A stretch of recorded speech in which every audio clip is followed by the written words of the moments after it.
नमस्कार, मेरा नाम है विवेक सिंह और एक नई सच्ची घटना में आपका स्वागत करता हूँ। देखिए, आज की हमारी जो सच्ची घटना है वो आप आखिर तक सुनिएगा और कुछ समझने की कोशिश कीजिएगा कि किस तरीके से क्या क्या हमारे समाज में हो रहा है। तो चलिए बिना समय गवाए कहानी को शुरू करता हूँ। तो देखिए, कहानी यूपी के हापुड़ की। इस पर हापुड़ में एक परिवार रहा करता था। इस परिवार के जो मुखिया थे वो गुजर जाते हैं। इस परिवार में केवल एक लड़का होता है सत्यम नाम का, जिसकी उम्र 8 से 10 साल के बीच थी। इसकी माँ होती है मंजू देवी। तो जितने भी घर की जिम्मेदारी हो, बेटा की जिम्मेदारी हो और अपनी पेट की जिम्मेदारी हो, सारा मंजू देवी के ऊपर था। मंजू देवी कुछ कुछ काम करके, कभी ये तो कभी वो करके घर चला रही थी और अपने बेटे का अच्छा से ख्याल रखती थी। लेकिन जो सत्यम नाम का बेटा था इनका 8 साल का, वो जब बाहर खेलता, तमाम लोगों के साथ मिलता जुलता, तो तमाम जो बच्चे थे उनको देखता कि उसके पापा जो है वो उन्हें पैसे देते, तमाम चीजें खरीद के देते, उनके बोलने की बस देरी होती। इसके भी मन में इच्छा होती है भी अपनी माँ से पैसा मांगकर, की माँ की स्थिति कुछ सही नहीं थी, जिसकी वजह से माँ पैसे हर बार नहीं दे पाती। इस बात को लेके कई बार जो सत्यम था वो नाराज होता। उसे लगता है कि माँ के पास पैसे हैं लेकिन वो मुझे दे नहीं रही है। एक दिन होता क्या है कि यूं ही वो पैसे मांगता लेकिन माँ नहीं देती, क्योंकि वाकई में उनके पास पैसे नहीं होते, गरीबी हालात में जी रही थी। लेकिन सत्यम को बुरा लगता है, वो नाराज होकर घर से निकल जाता। समय गुजरता, माँ को लगता है कि खेलने गया, फिर नाराज होकर गया, वापस आ जाएगा।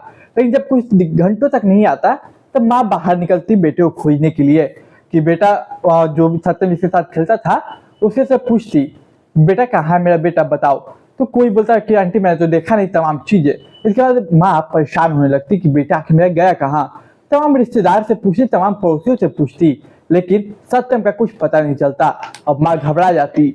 इसके बाद तमाम जो पड़ोसी थे वो भी मदद करते, गाँव वाले भी मदद करते सत्यम को खोजने में। लेकिन पता नहीं सत्यम कहाँ गायब हो गया कि किसी को मिलता ही नहीं। अचानक से वो यूं गायब हुआ कि मानो कि किसी ने देखा ही नहीं, लेकिन आखिर गया कहाँ वो, ये सवाल था। माँ परेशान हुई थी, दिल घबरा रहा था और न जाने उसके मन में कई कई कई तरह के बुरे ख्याल आ रहे थे कि कहीं कुछ हो ना गया हो, कहीं कुछ मतलब दुर्घटना ना हो गई हो। इसके बाद कुछ जो पड़ोसी थे वो सलाह देते हैं कि काम कीजिए, पुलिस स्टेशन जाइए। माँ निकल जाती, पुलिस स्टेशन एक रिपोर्ट लिखवाती। अब पुलिस वाले भी फोटो वगैरह लेके माँ को आश्वासन देते कि ठीक है आप जाइए, हम खोजते हैं। अब देखिए, माँ मंजू देवी का कोई सहारा नहीं था, इकलौता उसका बेटा था जो वो भी छोड़ के चला गया। हालांकि छोटा था लेकिन सहारा तो था। अब पुलिस वाले खोजने की कोशिश करते, रिश्तेदार से पूछते, तमाम पड़ोसी से पूछते, गांव में छानबीन करते, लेकिन कुछ पता नहीं चलता कि आखिर बेटा सत्यम 8 साल का लड़का गया कहाँ। लेकिन देखिए, 2005 की ये कहानी है, ये सब घटनाएं 2005 में हो रही थी। तो 2005 में कई केस आए, पुलिस वालों ने उतना ध्यान नहीं दिया। फिर समय गुजरता गया, साल 2005 से 6 से 7 साल पे साल बढ़ता गया। इधर माँ जो थी अपने बेटे की आने की उम्मीद लगाई बैठी थी कि मिल जाएगा। लेकिन साल गुजरता गया, समय गुजरता गया, माँ की उम्मीदें कम होती गई। उनकी उम्र तो बढ़ती गई लेकिन उम्मीदें कम होती गई। समय गुजरता है, पुलिस भी देखते देखते उस फाइल पे धूल जम जाता। कई बार गांव वाले मतलब मंजू देवी को लेकर जाते थाने कि क्या अपडेट हुआ, नहीं हुआ, मिला नहीं मिला, आप क्या कर रहे हैं इस सिलसिले में।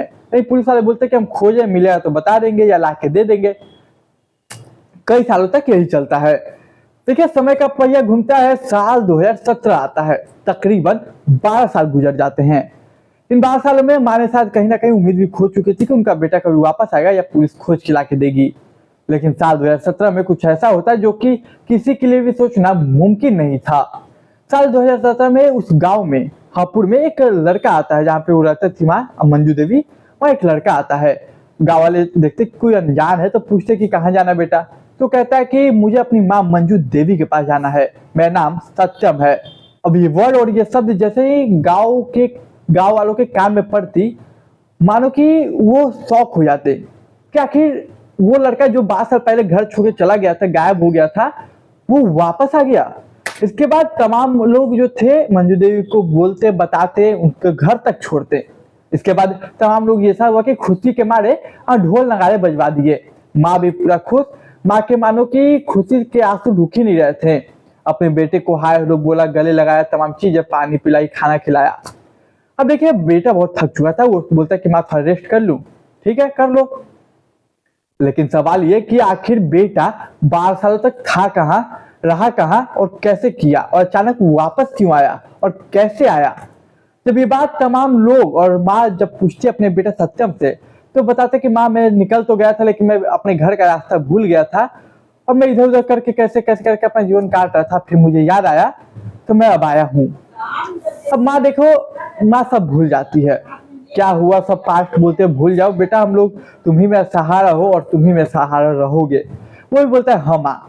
इसी सिलसिले में माँ बोलती है कि बेटा पता है तुम्हें, जब तुम छोड़ के चले गए थे ना तो मैंने एक मन्नत मांगी थी कि जब तुम वापस आओगे तो प्रसाद चढ़ाऊंगी, पूजा करूंगी, तमाम जो चीजें होती है वो बोलती है। तो चलो एक काम करते हैं, मंदिर चलते हैं, मंदिर में पूजा कर लेते हैं। ये सब जैसे ही वो सुनता सत्यम, अचानक उसके हाव भाव बदल जाते हैं। वो मना कर देता कि माँ मैं अभी बहुत थक चुका हूँ, अभी नहीं होगा मुझसे। माँ भी बोलती चलो ठीक है कोई बात नहीं, बहुत थके हुए हो गए, तमाम चीजें, बहुत सारे चेंजेस हुए। लेकिन समय गुजरा, लगभग 2 से 3 महीने गुजर गए। लेकिन 2-3 महीनों में ना जाने कितनी बार मंजू देवी ने अपने बेटे सत्यम से कहा होगा कि बेटा चलो मंदिर में मैं अपनी मन्नत को पूरी कर लूं। लेकिन हर बार जब सवाल हुआ तो इसने जाने से इनकार कर दिया मंदिर। एक दिन माँ ने अपना सब्र तोड़ा और कहा कि बताओ तुम मंदिर क्यों नहीं जा रहे हो, जब भी मैं मंदिर की बात कर रही हूँ तुम मना कर दे रहे हो। इसके बाद वो जो जवाब देता है ये सुन के आप भी हैरान हो जाइएगा। वो कहता है माँ माफ करना, मैं आपका सत्यम नहीं बल्कि अब मैं आपका समीर हूँ। माँ बोलती है मतलब? तो कहता है माँ मैं अब हिंदू नहीं हूँ, मैं मुस्लिम हूँ, मैंने इस्लाम धर्म को स्वीकार कर लिया है। ये सुनते ही माँ के होश उड़ जाते हैं कि ये क्या बोल रहे हो। फिर सत्यम उस समीर अपना आधार कार्ड दिखाता है। उस आधार कार्ड में समीर नाम लिखा हुआ था और एड्रेस वो दिल्ली का शाहबाद थाना के करीब का था, जो कि रामपुर में शायद पड़ता है। वहाँ एड्रेस लिखा होता, आधार कार्ड बना होता उसके समीर नाम का, जो कि इस्लाम धर्म स्वीकार कर चुका है।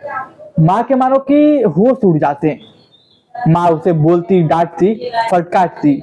लेकिन देखिए 2-3 महीने गुजरते, जब माँ डांटती फटकारती ये बात पता चलती, सामने आती, तो अचानक से जो 12 साल पहले वो इतिहास फिर खुद को दोहराता।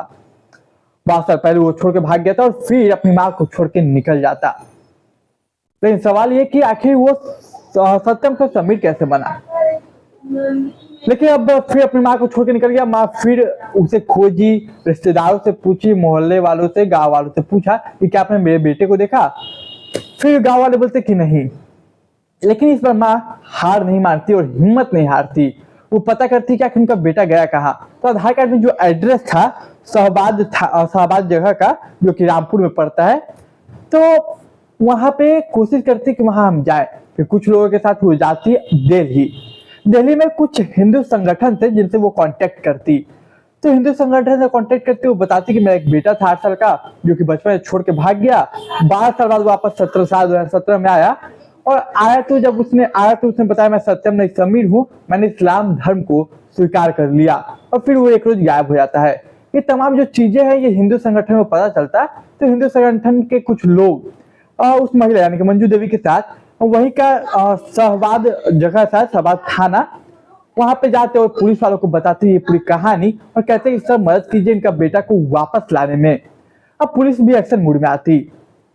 पुलिस आती, खोजबीन शुरू करती। लेकिन देखिए पता नहीं चलता, समय का पहिया घूमता और फिर तकरीबन कह सकते 6 से 7 साल गुजर जाते हैं। लेकिन इन 6-7 सालों में एक चीज तो पता चलता कि एक लड़का था, 2017 में ही पता चलता कि एक लड़का है राशिद, जिसने इसका धर्म को परिवर्तन करवाया, मतलब कि इस्लाम धर्म को कबूल करवाया। राशिद की खोजबीन पुलिस शुरू करते साल 2017 में। लेकिन 6-7 साल गुजर जाते।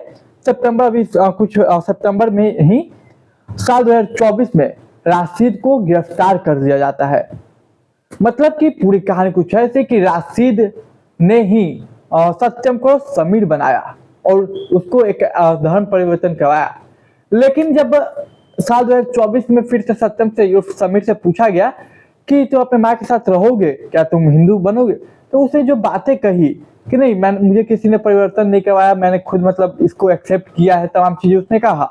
लेकिन आप सोचे कि क्या 8 साल के बच्चा खुद कहीं भाग सकता है और भाग के इस्लाम धर्म स्वीकार कर सकता है?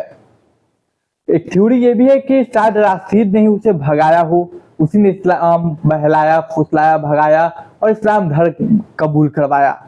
ये भी एक थ्योरी है जिस पे पुलिस ने इन्वेस्टिगेट किया और इसी के थ्रू तो राशिद पकड़ा गया। लेकिन जब समीर से पूछा है तू इस बात से इनकार करता है, तो आप खुद सोच के देखिए कि क्या सच में कोई 8 साल का बच्चे के अंदर इतना दिमाग होता है कि वो इस्लाम धर्म कबूल करे, मतलब कोई भी धर्म कबूल करे अपना छोड़कर। तो ऐसा जताया और बताया गया कि शायद राशिद ने ही उसे बहरा फुसा के ऐसा करवाया। तो देखिए एक माँ जो कि, और ये भी पूछा गया समीर से कि देखो क्या तुम अपने माँ के साथ रहोगे, तो वो मना कर देता अपनी माँ के साथ, अपने उस माँ के साथ रहने से मना करता है जो माँ बचपन से उसके लिए तरसती रही, तड़पती रही। वो माँ जिसने 2005 में जब वो छोड़ के गया था माँ को, वो माँ ना जाने कितनी रातें रोई और कितनी रातें उसकी उम्मीद में जगी। लेकिन बेटा जब 12 साल बाद वापस आया तो फिर माँ के खुशी का ठिकाना नहीं रहा और फिर वो चला गया। ना जाने फिर माँ के आंसू आए आंखों में और ना जाने फिर उम्मीद टूटने लगी।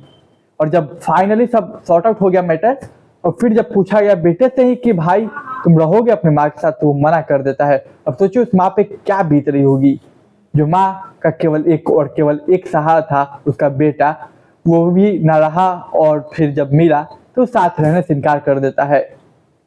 तो देखिए ये थी मेरी आज की सच्ची कहानी। हम उम्मीद करता हूँ कहानी पसंद आई होगी। आप इस वीडियो को शेयर कीजिए अपने परिवार, रिश्तेदार, तमाम लोगों के साथ और जागरूकता फैलाइए, क्योंकि मेरा कहानी सुनाने का उद्देश्य किसी का दिल दुखाना, किसी भावना को ठेस पहुंचाना, किसी के धर्म के खिलाफ बोलना नहीं है। मैं वीडियो दिखाने का उद्देश्य केवल समाज में जागरूकता फैलाना है।